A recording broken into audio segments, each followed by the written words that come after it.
ডাকসু নির্বাচনের প্রচার প্রচারণার দিকে নজর রাখছেন সহকর্মী সাব্বির আহমেদ। আমরা সরাসরি এখন তার সাথে যোগ দিচ্ছি। সাব্বির, এই যে ডাকসু নির্বাচনকে ঘিরে সেনাবাহিনী মোতায়েন করা হয়েছে, গতকাল রাতে একটি ঘটনা দেখলাম, ভিপি প্রার্থীকে গ্রেপ্তার করা হয়েছে একজনকে আহত করার জন্য, এবং প্রার্থীরা কিন্তু তাদের প্রচারণা চালিয়ে যাচ্ছে। মোটামুটি একটা সরগরম অবস্থা আমরা দেখতে পাচ্ছি। আপনার চোখে কেমন দেখছেন সেখানকার অবস্থা একটু আমাদের জানাবেন।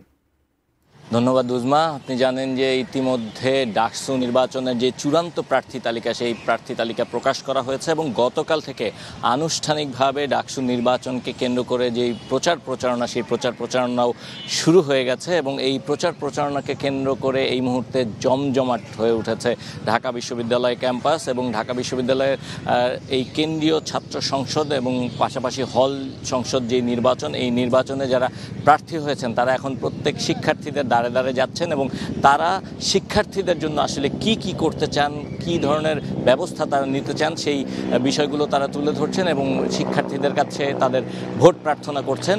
এবং এই মধ্য দিয়ে নির্বাচন কমিশনের পক্ষ থেকে বেশ কিছু আচরণবিধি দেওয়া হয়েছে। সেই আচরণবিধি যেন সুনির্দিষ্টভাবে প্রার্থীরা মেনে চলেন সে ব্যাপারেও তাদের দিক নির্দেশনা দেওয়া হয়েছে। গতকালকে আপনি জানেন যে সিনেট ভবনে একটি বৈঠক অনুষ্ঠিত হয়, সেই বৈঠকে নির্বাচন কমিশনাররা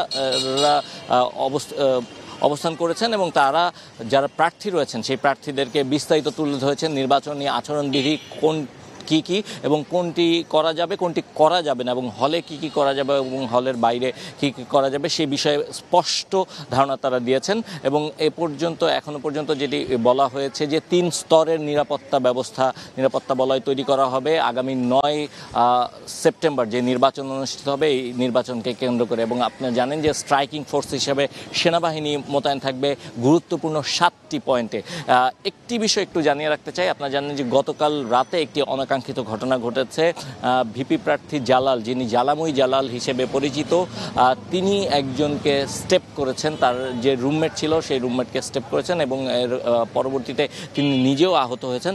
পরে পুলিশ এসেছিল বিশ্ববিদ্যালয় ক্যাম্পাসে এবং পরবর্তীতে তাকে সেখান থেকে ধরে নিয়ে যাওয়া হয়েছে। এ ব্যাপারে আনুষ্ঠানিকভাবে আইনগত যেই মামলা, সেই মামলার প্রক্রিয়াধীন অবস্থায় রয়েছে এবং এই ব্যাপারে যেটি আমরা জেনেছি বিশ্ববিদ্যালয় কর্তৃপক্ষের কাছে, সেটি হচ্ছে যে আনুষ্ঠানিকভাবে জালালকে যার যে প্রার্থিতা সেই প্রার্থিতা হয়তো বাতিল করার একটি সিদ্ধান্ত তারা নিচ্ছেন। তো আনুষ্ঠানিকভাবে এখন আমরা সেটি নিশ্চিত হতে পারিনি, তবে এ ব্যাপারে দ্রুতই হয়তো একটি সিদ্ধান্ত আসবে। এবং আনুষ্ঠানিক যেই প্রচার প্রচারণা, বিভিন্ন প্যানেলের যেই প্রার্থীরা রয়েছেন তারা অনেকে দলবদ্ধভাবে, অনেকে আবার ব্যক্তিগতভাবে, ইন্ডিভিজুয়ালভাবে তারা প্রচার প্রচারণা চালাচ্ছেন এবং আজকে আনুষ্ঠানিকভাবে দ্বিতীয় দিন প্রচার প্রচারণার।